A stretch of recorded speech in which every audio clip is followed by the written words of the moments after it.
അപ്പോൾ പ്രിയപ്പെട്ട പ്രേക്ഷകരെ, വടകരയിൽ നിന്നൊരു വാർത്ത വരുന്നു. അധ്യാപകരുൾപ്പെട്ട ഈ അധ്യാപകരുടെ കാര്യം പറഞ്ഞപ്പോഴാണ് ഒരു പ്രേക്ഷകൻ കമന്റ് ചെയ്തു, പണ്ടുകാലത്ത് ഞങ്ങളുടെയൊക്കെ അധ്യാപകരുടെ പേരെഴുതിയിട്ട് കാവ്യ BA MA എന്നെഴുതും, അല്ലെങ്കിൽ കീർത്തന BA MA എന്നെഴുതും. ഇപ്പോൾ അധ്യാപകരുടെ പേരെഴുതുമ്പം Keerthana MD MA, Kavya MD MA. ആ അവസ്ഥയിലേക്കായി. അധ്യാപകരുൾപ്പെട്ട MD MA കേസിലെ പ്രതികളുടെ സ്വത്തുക്കൾ കണ്ടുകെട്ടാൻ പോലീസ്. ലഹരി മരുന്ന് ഇടപാടിലൂടെ നേടിയ സ്വത്തുക്കളാവും കണ്ടുകെട്ടുക. അറസ്റ്റിലായ 3 അധ്യാപകരുടെയും അക്കൗണ്ടുകളിൽ വൻതുകയുടെ ഇടപാടുകൾ നടന്നുവെന്നാണ് കണ്ടെത്തൽ. ഓൺലൈൻ ഡെലിവറി ജീവനക്കാരൻ ജിജിൻ കുര്യാക്കോസിന്റെ അക്കൗണ്ടിൽ 1 കോടിയോളം രൂപയുടെ ഇടപാടുകളാണ് നടന്നത്. അറസ്റ്റിലായ കാവ്യയുടെ അക്കൗണ്ടിൽ 14 ലക്ഷത്തിന്റെയും കീർത്തനയുടെ അക്കൗണ്ടിൽ 9 ലക്ഷത്തിന്റെയും ഇടപാടുകൾ നടന്നതായും അന്വേഷണത്തിൽ വ്യക്തമായി. VS രഞ്ജിത്തോട് കൂടുതൽ വിവരങ്ങളുമായി. VS രഞ്ജിത്ത്, അടുത്ത നടപടികളിലേക്ക് കടക്കുകയാണോ? 1 കോടി രൂപ വരെ ഒരു ടീച്ചറിന്റെ അക്കൗണ്ടിലേക്ക് ട്രാൻസാക്ഷൻ ഉണ്ടായി എന്നുള്ള വിവരമൊക്കെ പുറത്തു വരുന്നുണ്ടല്ലോ രഞ്ജിത്ത്.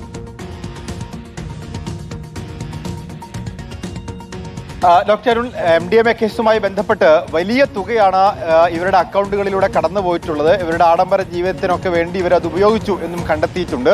ഏതായാലും 1 കോടി രൂപ അത് കൊറിയർ സർവീസിന്റെ പ്രവർത്തിക്കുന്ന ജിജിൻ കുര്യാക്കോസ് എന്ന് പറയുന്ന ഈ കേസിൽ അറസ്റ്റ് ചെയ്യപ്പെട്ട കാവ്യയുടെയും കീർത്തനയുടെയും ഒക്കെ അക്കൗണ്ടിലേക്ക് പണം കൈമാറിയിട്ടുള്ള ഈ ജിജിൻ കുര്യാക്കോസിന്റെ അക്കൗണ്ടിൽ ഏകദേശം 1 കോടി രൂപയുടെ ട്രാൻസാക്ഷൻസ് അത് 6 മാസത്തിനിടയിൽ നടന്നിട്ടുണ്ട് എന്നാണ് പറയുന്നത്.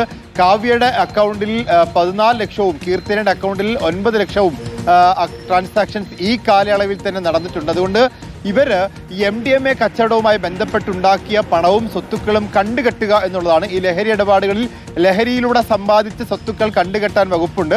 ആ വകുപ്പ് കൂടി ഇവരുടെ പേരിൽ ചുമത്താനാണ് തീരുമാനിച്ചിട്ടുള്ളത്. ഏതായാലും ഈ കേസിൽ ഇന്ന് അവരുടെ കസ്റ്റഡി അപേക്ഷ പോലീസ് കോടതി പരിഗണിക്കുന്നുണ്ട്. അതുമാത്രവുമല്ല, ഒരു അധ്യാപകൻ കൂടി ഈ ഒരു സർവൈലൻസിൽ, ഈ നിരീക്ഷണത്തിൽ, പോലീസിന്റെ നിരീക്ഷണത്തിലുണ്ട്. അദ്ദേഹത്തിന്റെ അക്കൗണ്ടുകളും അതുപോലെ തന്നെ ഫോൺ റെക്കോർഡുകളും ഒക്കെ പരിശോധിച്ചു വരികയാണ്. Okay, thank you. VS രഞ്ജിത്താണ് വിവരങ്ങൾ നൽകിയത്.